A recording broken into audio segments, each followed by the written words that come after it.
नमस्कार दर्शकों, live times TV में आपका स्वागत है। और आप सीधा लाइव तस्वीरें देख रहे हैं राजधानी शिमला के टका बेंच से।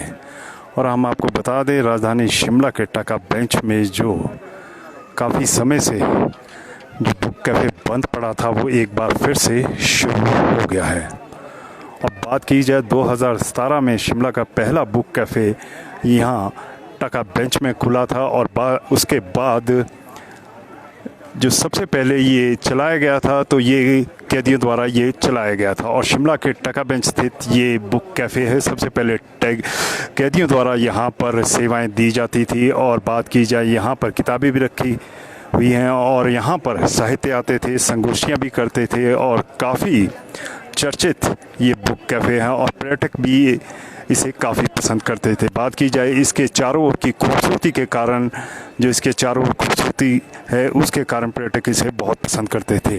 ये रिज मैदान के साथ सटा ये जो बुक कैफ़े है, पर्यटक इसे काफ़ी पसंद करते थे। और ये शिमला का पहला बुक कैफ़े था। आप देख रहे हैं कि यहाँ पर एक फाउंटेन भी है और इसके साथ ही ये बुक कैफ़े स्थित है। और ये हम आपको बता दें, शिमला का पहला बुक कैफ़े है। और यहाँ पर साहित्यकारों द्वारा संगोष्ठियाँ भी होती थी। और यहाँ पर साहित्यकार थे, वो बैठकर यहाँ पर पुस्तकें भी पढ़ते थे। और उसके बाद कैदी जब इसे चलाते थे, उसके बाद इसका टेंडर हुआ और कोरोना काल के समय ये बंद पड़ गया। और कोरोना काल के समय बंद होने के बाद ये एक बार फिर से इसके टेंडर हुए हैं और ये एक बार फिर से यहाँ पर शुरू हो गया है। तो यहाँ पर अब क्या क्या सेवाएं दी जा रही है, हम वो भी आपको सीधा बताएंगे।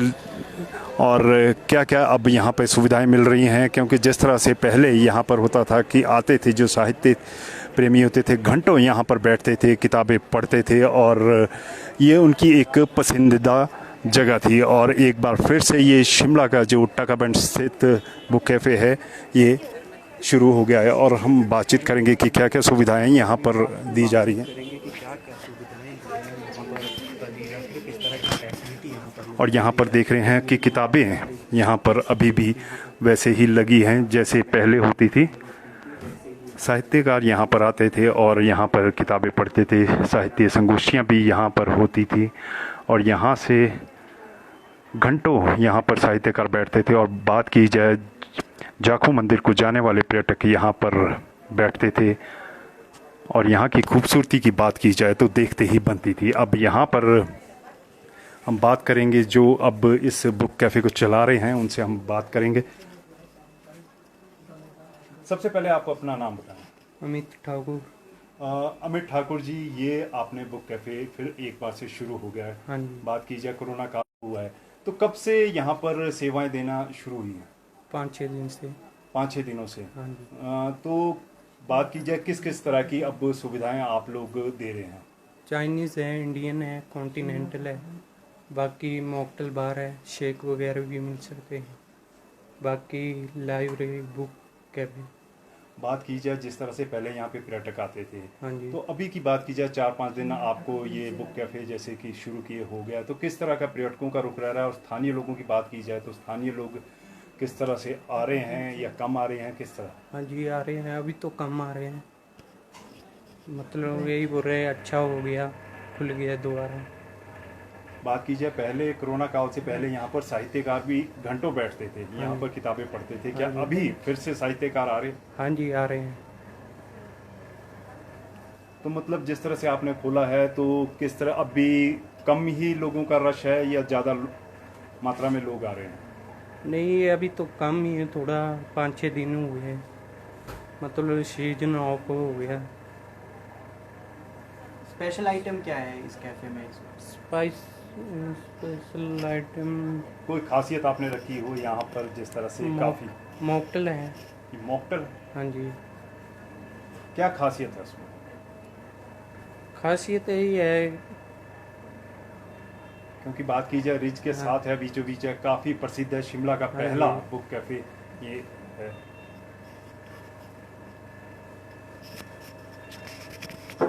और यहाँ पे बोल रहे हैं कि जिस तरह से यहाँ पे मॉकटेल वगैरह और बाकी कॉन्टिनेंटल वगैरह और अन्य चीज़ें भी यहाँ पर उपलब्ध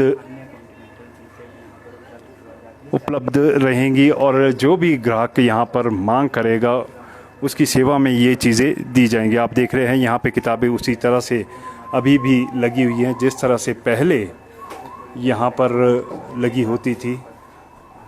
और ये आप देख रहे हैं यहाँ पर घंटों बैठकर साहित्यकार यहाँ पर पुस्तकें पढ़ा करते थे। बात की जाए कोरोना काल से पहले की यहाँ पर संगोष्ठियाँ भी होती थी। हम आपको बता दें कि एक बार फिर शहर का जो पहला बुक कैफ़े है वो शुरू हो गया है और अभी 2-3 दिन ही हुए हैं इसे शुरू हुए को। तो ये खबर हम आप तक सीधा पहुंचा रहे हैं क्योंकि जिस तरह से लोगों की काफ़ी मांग थी कि ये बुक कैफ़े कब खुलेगा, क्योंकि जिस तरह से हमने बताया आपको कि सबसे पहले जब ये बुक कैफ़े खोला गया था तो ये कैदियों द्वारा चलाया जा रहा था और उसके बाद बात की जाए इसका नगर निगम ने फैसला लिया कि इसे खुद चलाया जाएगा। और यहाँ पर बात की जा रही थी, कवायद चल रही थी कि यहाँ पर लैब भी खोली जाएगी, टेस्टिंग लैब भी खोली जाएगी, लेकिन टेस्टिंग लैब अब रानी झांसी पार्क में खोल दी गई है। और उसके बाद अब यहाँ के टेंडर हुए थे और यहाँ पर अब ये फिर से बुक कैफ़े शुरू हो गया है। तो जितने भी हमारे साथ दर्शक जुड़े हैं, मैं चाहूँगा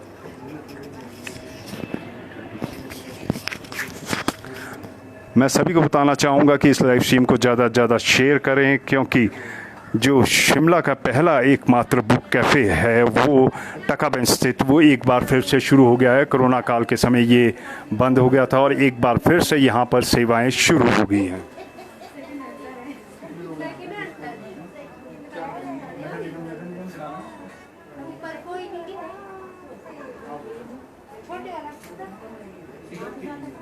देवेंद्र सिंह जी, ये कोई वैसा इंटरव्यू नहीं था, हम तो सिर्फ जानना चाह रहे थे कि यहाँ पर क्या क्या सेवाएं दी जा रही हैं।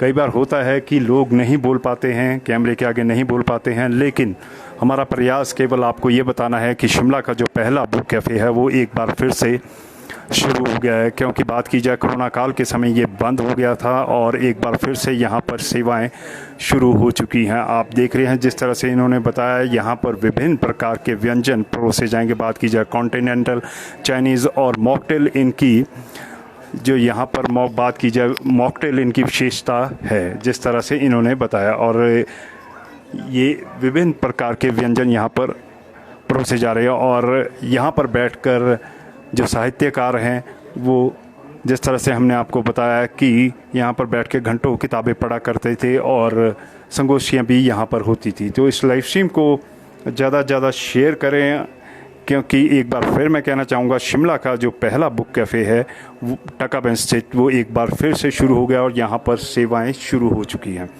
तो अभी तक के इस लाइव स्ट्रीम में इतना ही, फिर मिलेंगे नई खबर नई जानकारी के साथ। तब तक के लिए धन्यवाद।